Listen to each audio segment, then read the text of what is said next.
అసలు గోంగూరకి అట్టడి దోషాలు లేవు.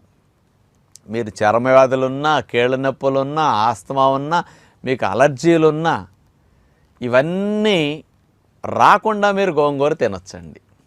గోంగూర చాలా మంచిది. అందుకని ఆకుకూరలు ఏది వండుకుంటున్నా మీరు నిత్యం ఆకుకూరల్లో కాంబినేషన్ గోంగూర వేస్తుండండి. గోంగూరలో ఉండే న్యాచురల్ పులుపు ఉప్పు లేని లోటు లేకుండా ఆకుకూరలు ఈజీగా తినేటట్టు చేస్తాయి.